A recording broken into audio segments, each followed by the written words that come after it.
Hello, and good evening. Alright, this run just got a hell of a lot easier. Namely, this thing right here. So, I didn't need everybody having sticks anymore, so that got changed. So these two are back to their spike and shield thing. Figure, you know, the spike shield thing would essentially work a little bit better in terms of their whole frontline thing. Ideally, they wouldn't get hit, but if they do, somebody else does too. So, that all seems well and reasonable. I think some of their abilities got changed a little bit. Yeah, these are still as they were. When they get Healcraft now, they still get Swiftness. Alright, so Bewitch is gone, that's good. As in, there's an anti-Bewitch move. So, that's very, very useful, but at any rate, there's two ways to go now. One of them is just to go up here. I mean, we're going to need to do this, but I might as well do that in one run. And the other way is to finish up the story before then. Let's see. As far as characters to actually get through to Coda, well, to get through Coda entirely, I should say. Pretty much the way it's going to go, we're going to go through the remaining parts of the story. Essentially go back and recruit Vice, Canopus, and, isn't there anyone else? I know we need Warren. But oh well. At some point there, have to go recruit the others. Hang on, is Warren even necessary? I think he's necessary because you need to, yeah, you need to go through that other part of Coda. I think? You know what, that might be completely unnecessary. I'm not sure. Oh well, moving on.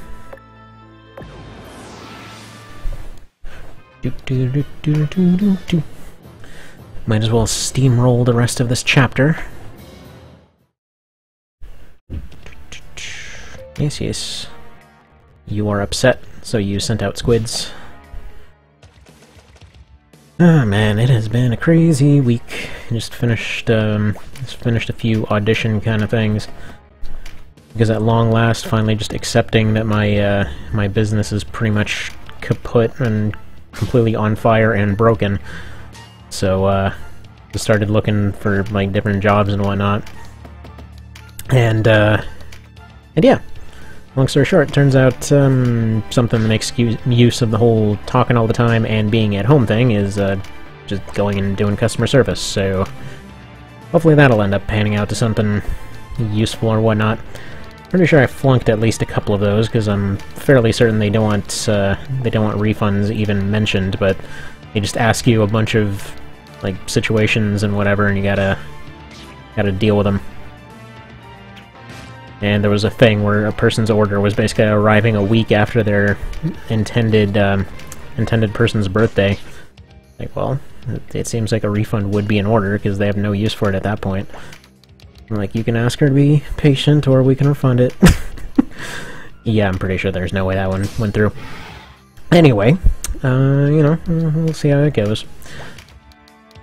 Would certainly like to do something a bit more stable than, you know, going and making a bunch of sales and hoping that any of them stick. Because the odds of that have just gone completely downhill over the years. So to explain what I'm talking about, like, you get cheap houses and whatnot, and every once in a while, you know, you see people going to seminars and things like that, and they want to go do their first rehab, so, you know, you essentially just spend all your free time looking for any kind of piece of crap property, pretty much, and just noticed this situation is all wrong here. Cheats menu. Fix. There we go. I forgot to turn cheats on, so there we go. He is a shadow now. Well, Steve's invisible. He's the invisible Axeman. Ouch. Rocks getting hit in the face with a rock improved. But no. So what was I getting at here? Oh yeah, so yeah, you get a cheap property, right? And, you know, say there's like a bank that doesn't want it anymore, say there's just somebody that's retiring, or just somebody has the thing and they legitimately think it's completely worthless. So you basically go and you buy the thing for a few $100 and go turn around and sell it to somebody for like 1,000 or 2,000 or something, which is all well and good and was always, you know, a good business that kind of made everybody involved. Wow, that is some really tiny length on that poison there. Should probably report that. Mr. Rakes, fix it. Ah, whatever. I'll get to that later. But yeah, so over the years, though, it's kind of gotten a bad reputation because I guess there's some folks that are like just going around and never actually sending out deeds or something. Because basically the way it goes, you get paid, you send out a deed, and I don't know if somebody's been copying my listings or something and just not sending anything or what. But it's like it's gotten to the point where 9 out of 10 people just immediately go. They either find an auction or go to a listing or something, and they just start having a freaking panic attack. It's like, why did you go pursue this in the first place if you're gonna have a panic attack the moment you're actually asked to pay for something, you know? So, who knows? Either way, it's completely ruined it, in one way or another. Because you'd think that there would always be a need for a cheap house, but no. I guess people would rather go for one of these things that's all over Craigslist. So, to explain what I'm talking about there, like so essentially, like I said, the way that I'm doing it, I don't exactly make a terribly huge amount, but it was always pretty consistent. All over Craigslist now, I'm seeing people that are going and they're like, okay, you know, pay more than this other guy's asking just for a down payment, and then pay for like another 45 years of, you know, effectively rent money per month for a house that's not even fixed up. Like, it's just completely fallen down, roof's caved in, and whatever else. And that's the part that confuses me. I get messages and whatnot like, oh, it's suspicious that you're selling it for so low, and then they see that. They're like, oh, pay 80 times as much, yes please, and it's messed up. Like, I legitimately do not understand any part of that. And it sucks, because, you know, that's basically the one that's winning out. But what can you do? Like, I kid you not, I got into an argument with a guy the other day, and usually I try to avoid any kind of arguments or whatnot. But this guy just keeps sending email after email after email after email, with, like, all kinds of different accusations and everything. Like, no, this is the way it's supposed to be, this is the way it has to be, and, like, quote-unquote, this is the way it has to be is pretty much the... Like, as soon as I hear somebody say that, I pretty much already know that this conversation's not going anywhere positive. So, yeah. It's like over and over and over, this guy's sending insults and after insult after insult after insult. Because it's not the way that he's used to, so it has to be wrong. And I guess the even weirder part is, you know, selling these things for even cheaper and all that. That's been around... Let's see. Like, I originally technically got into business when I was like 14, 15? No, 15 or 16 somewhere. And technically, you know, I was just watching stuff in the background. And I was, you know, seeing these different things that people were doing, and actually come to think of it, let's see, I think I was 17 or 18 when I went and was suggesting this whole thing of just, you know, selling stuff for super cheap instead of actually going for maximum profit. And that's what always seemed to be the stable thing to do, you know? So I never wanted to do anything in any risky manner, but turns out that became the risky thing, which is dumb. It is really dumb. And I guess it's even funnier, because then I saw a lot of those same people that already bought these things for cheap going and making a profit doing this other method I was talking about. It's just, it feels messed up. Like, I've never personally liked the idea of, like, notes and mini, you know, mortgages and whatever else. Because a lot of the times, the thing that's being sold is not worth nearly that much, and that same person can come back extremely pissed off once they find out. And yet I see a lot of people still doing it, like...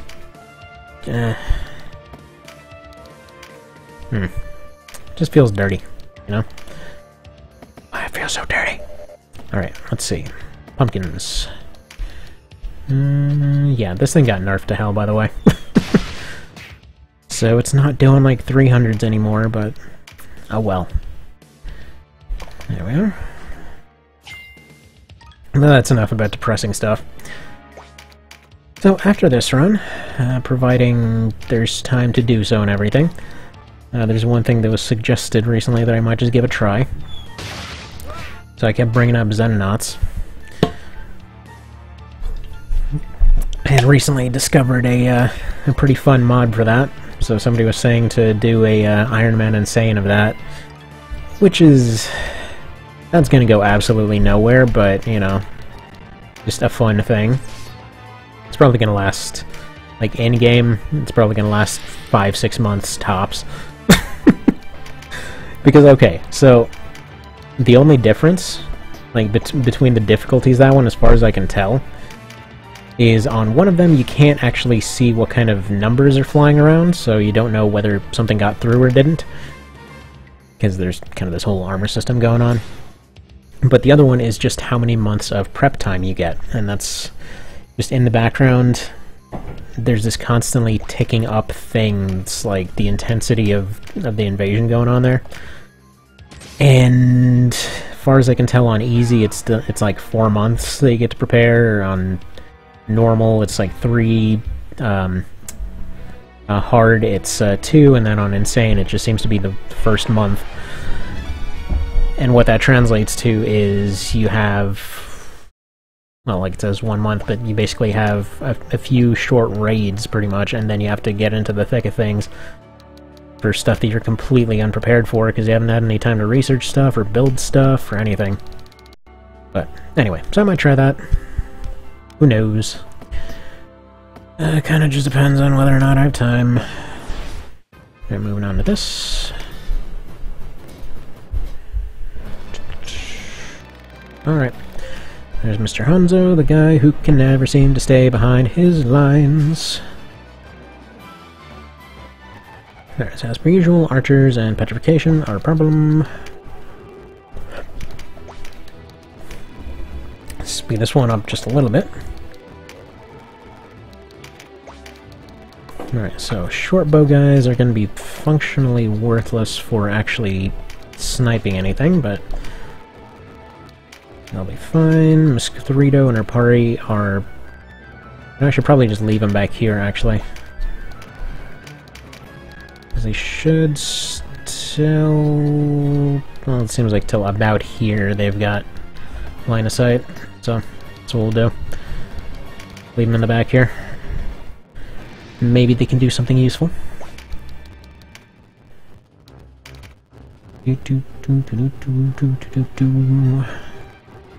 Oh yeah, so, on happier notes, updates on little kittens. So them dealies are almost 8 ounces now. When we got them, they were like 2 something. As far as why that's significant, essentially they've been gaining half an ounce or more per day. Holy dang, that's some damage. But yeah, so they've been gaining pretty solidly, they've been getting all chunky, it's great. They're still all fuzzy and loud and everything. Luckily it's now up to 3 hours that they have to be fed, so I actually managed to get a little bit of sleep in at night. And, yeah, they're all healthy and good, and it's fantastic, and I love it. It's funny, because it was originally advertised as a, you know, like, it's gonna be tough, but you gotta do it. Like, yeah, there's been less sleep, but I wouldn't describe it as overly tough. You just don't sleep, so you feel a little bit iffy the next day. Nothing a little bit of hyping yourself up and having some coffee can't fix, so... good stuff. Oh yeah, and on another random note, crossbows. So there was a thing I was looking at. You know, let's paramedicicize these guys. Man, it feels like this entire patch just severely upgraded my entire party here. But no, so... what was I getting at here? Oh yeah, so... there was a thing over people saying that crossbows were crazy overpowered back in the day and everything, because supposedly the Pope tried to ban them at some point. And turns out that's actually, like, I'd heard that on and off a couple times, but it turns out that's actually kind of sort of a myth. Like, the idea wasn't actually the guy saying, you know, crossbows are all crazy and strong and scary and we want to ban them. It pretty much was him listing off any kind of missile thing whatsoever, and then basically saying, you know, hey, you know, you can't attack other people of the same religion with this, so yeah, just don't do it, which obviously nobody paid attention, but still, that's what he was trying to do.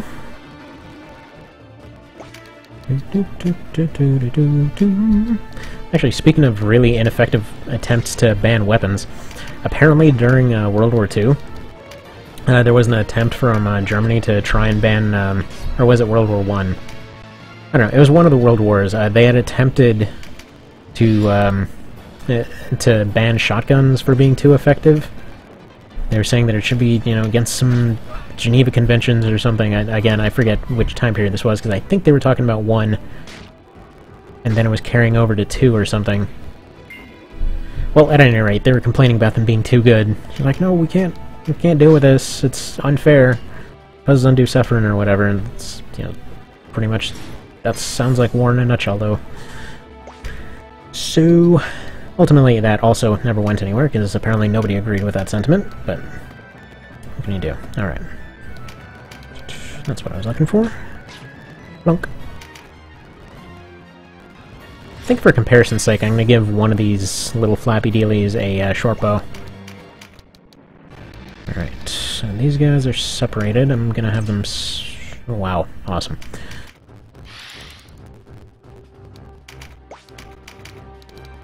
Just going to have them snipe at this guy. Hopefully he doesn't deflect another one.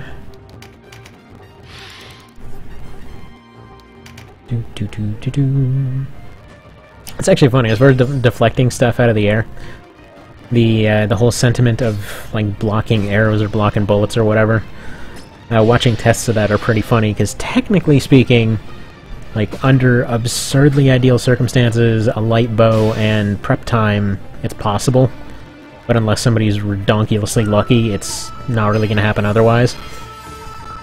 Like, in the middle of a fight, there's no friggin' way anyone's doing that.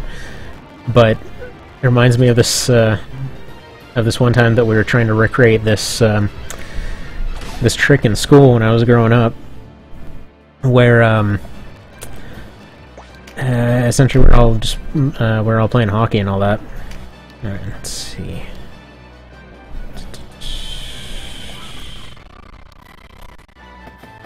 Yeah, that's not worthwhile. So we're all playing hockey, right? And yeah, sorry, getting distracted here again. And at any rate, there's, you know, the puck's flying at me there, and I just kind of happen to have the hockey stick in the right place, and, well, end up blocking the thing with the stick, kind of like 90% on accident. It was just like one of those, well, my hand's already there, I can just move it an inch, and it'll look, you know, it'll kind of work. I just kind of held it up to have it not hit my face. And apparently, I had a classmate that was just convinced, like, oh no, there's all that martial arts stuff. Just went and friggin', you know, karate chopped it out of the air with a hockey stick. It's like, well, alright, I'll take it, I guess. We'll pretend that was intentional. But, didn't even matter who won or lost. It was just one of those fun things that happened. Can you hit? Yes, you can. Alright. Actually, surprisingly, Hanzo has actually kept himself out of harm's way. Mostly. I mean, he's gonna get himself harmed pretty hard right now, but he's generally not been as suicidal this time. He mentioned, Rakes mentioned that there were a few tweaks to leaders and all that, and I kind of wonder if that was part of the reason, because it seems like both in playing off-screen and in this, it seems like they're surviving quite a bit better.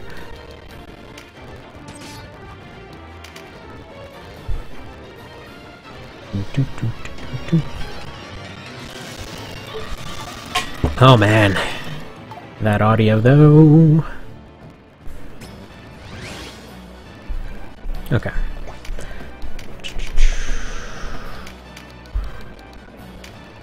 I don't have any particular reason to be sniping that Dragoon there. I just really want the healer to be distracted. That's the main idea behind that. Yes. Dandy. God. Going over to this from Xeno is just so refreshing. It's like, wow, they're capable of missing.